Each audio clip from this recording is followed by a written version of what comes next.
Hello বন্ধুরা, অনু village cooking চ্যানেলে আপনাদের অনেক অনেক স্বাগত জানাই। আজকে একটি রেসিপি নিয়ে চলে এসেছি। পটল, আলু আর মাছ দিয়ে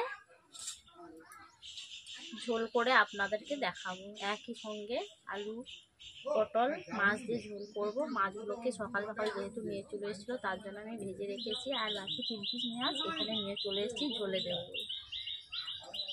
পটলগুলোকে আমি কেটেই রেখেছি, দেখতেই পাচ্ছেন পটলগুলোকে।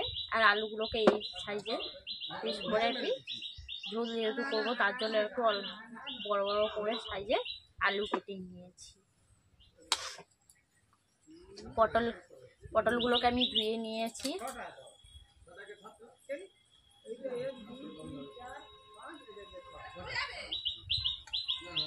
বন্ধুরা, স্কিপ না করে পুরো রেসিপিটা দেখবেন। ভালো লাগলে লাইক, কমেন্ট এবং শেয়ার করে সাবস্ক্রাইব করে দেবেন। যে সকল বন্ধুরা ইউটিউব চ্যানেলে আমার এখনও নতুন, প্রত্যেক দিনের নতুন রেসিপি পাওয়ার জন্য আমার চ্যানেলকে সাবস্ক্রাইব করে দেবেন। আর ফেসবুক থেকে দেখবেন ফেসবুক পেজটিকে ফলো করে দেবেন।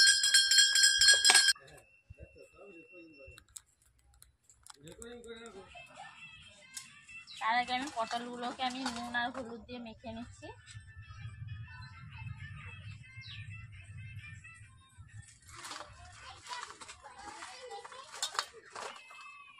এইভাবে আমি নুন হলুদ মেখে নিয়েছি পটল আলুগুলোকে। নুনও জ্বালিয়ে ফেলেছি ওদিকে। জ্বালিয়ে ফেলেছি, কড়াই বসিয়ে দিচ্ছি এখন। বন্ধুরা, কড়াই গরম হয়ে গেছে। কড়াইতে প্রথমে আমি তেল দিয়ে দিয়েছি।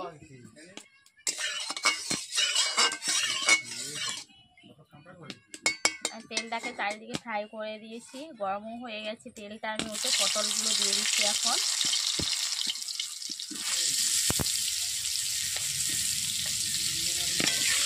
তেলে পটল দেওয়ার পর এইভাবে আমি পটলগুলোকে দিচ্ছি তেলের মধ্যে।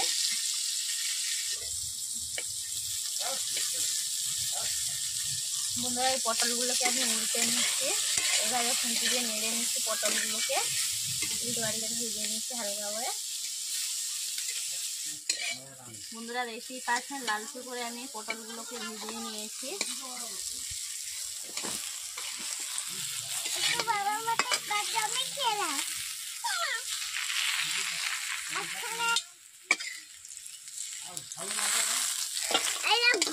বন্ধুরা, দেখতেই পাচ্ছেন পটলগুলোকে আমি ভেজে নিয়েছি, কড়াই থেকে তুলে নিলাম।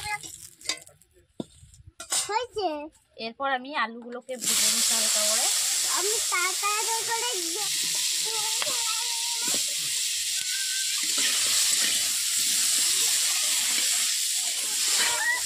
আলুগুলোকে এইভাবে আমি খুঁটি দিয়ে নেড়ে ভেজে দিচ্ছি।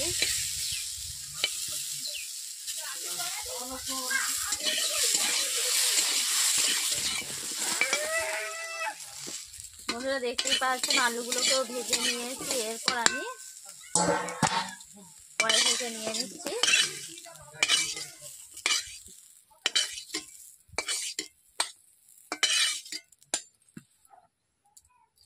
এরপর ঝোল করার জন্য প্রথমে তেল নিয়ে নিচ্ছি।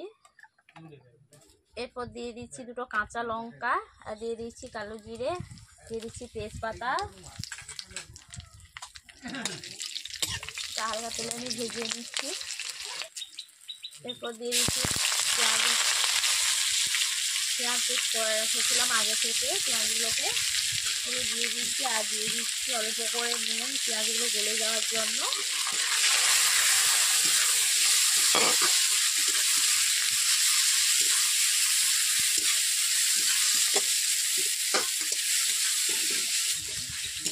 বন্ধুরা, রেসিপি আছে, পেঁয়াজগুলো লালচে হয়ে গেছে। এরপর দিয়ে দিচ্ছি রসুন বাটা।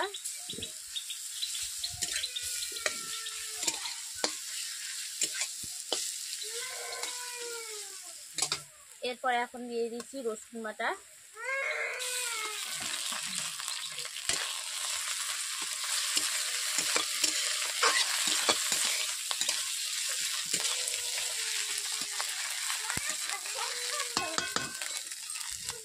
এরপর দিয়ে দিচ্ছি লঙ্কা গুঁড়ো, হলুদ গুঁড়ো,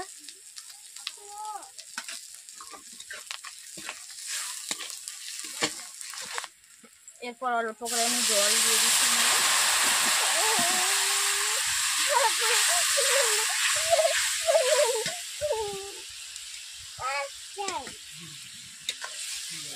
জল দেওয়ার পর একসঙ্গে সব উপকরণ দিয়ে দিয়েছি, বুঝতেই তো পারছিলাম।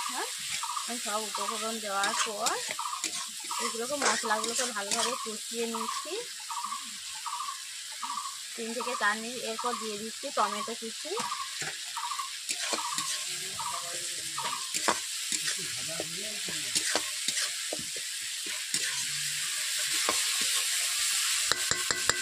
বন্ধুরা দেখতেই পাচ্ছেন 3 থেকে 4 মিনিট মশলাগুলোকে আমি কষিয়ে নিয়েছি।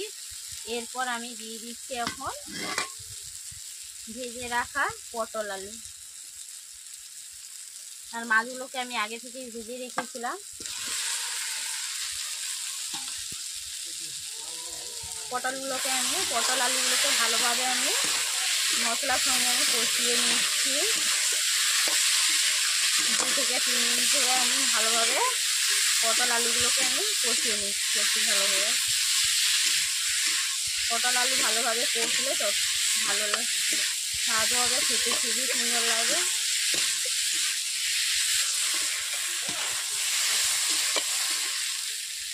বন্ধুরা এখন আমি তরকারির জন্য ঝোলের মাপে আমি নুন দিয়ে দিচ্ছি, স্বাদ মতো নুন। বন্ধুরা দেখতে তো পেয়েছেন আমি মশলাগুলো পটল আলুগুলোকে কষিয়ে নিচ্ছি ভালো করে। যত কষি তত তেল বেরাচ্ছে, দেখতেই পাচ্ছেন তেল ছিঁড়ে আসছে।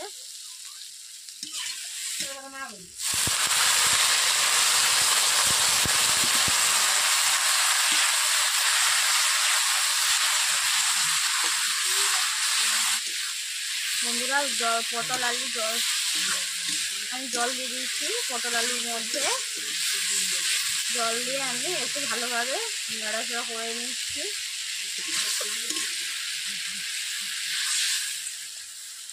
যেহেতু আলুগুলো ভেজেই নিয়েছিলাম, হাফ সেদ্ধ হয়ে গেছে, তার জন্য আমি বেশি জল দিলাম না, কম করেই জল দিয়েছি। দেখতেই পাচ্ছেন আলুগুলো হাফ সেদ্ধ হয়েছে, কম করে জল দিয়েছি। মাখামাখি করব ঝোলটাকে, যেহেতু পটল আলুর ঝোল তার জন্য বেশি ঝোল রাখলে ভালো লাগবে না, তার জন্য আমি কম করেই জল দিয়েছি। ঝোলটাকে 5 মিনিট ফুটিয়ে নিচ্ছি বন্ধুরা। এখন জল দেওয়ার পর বন্ধুরা ঝোল যেহেতু ফুটছে, আমি ভেজে রেখেছিলাম আগে থেকে মাছগুলোকে, ওই মাছগুলো আমি দিয়ে দিচ্ছি।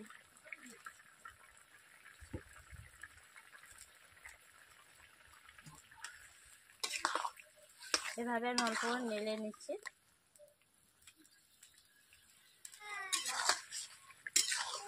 বন্ধুরা দেখতেই পাচ্ছেন আমি ঝোলটাকে আমি মাঝে মধ্যে এইভাবে নেড়ে নিচ্ছি, আর একটু জুসটাকে আমি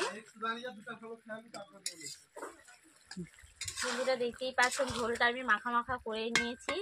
এরপর দিয়ে দিচ্ছি আমি 2টো এলাচ বেটেই নিয়েছি আগে থেকে, এলাচগুলো দিয়ে দিচ্ছি। নেড়েও নিয়েছি। আমি যেমনভাবে পটল আলু মাছ দিয়ে ঝোল রান্না করলাম, আপনারাও এইভাবে রান্না করবেন, খেয়ে দেখবে খুবই সুন্দর লাগবে। এক তরকারি দিয়ে ভাত খাওয়া হয়ে যাবে। বন্ধুরা আজকে পটল আলুর ঝোল রান্না করা কমপ্লিট হয়ে গেছে। কালকে আবার একটি রেসিপি নিয়ে চলে আসছি।